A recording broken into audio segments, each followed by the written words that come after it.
به مقامات های ذی مراجعت کنید، عریضه نویسید، شکایت کنید.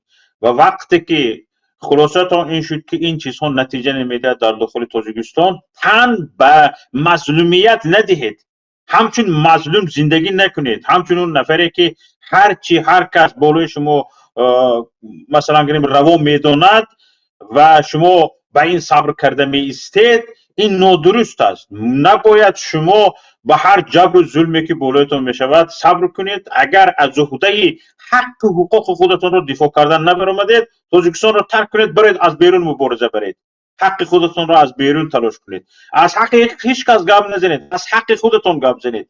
این امکانیت به شما داده شده است. اگر عریضه شما را، عریضه‌ای که شما دادید، شکایتی که شما کردید به مقامات های ذی دخل شنیده نشد، برایت از بیرون. همین چخیلی که ما حاضر صحبت کرده ایستادیم، این امکانات برای شما فراهم آمده است. عصر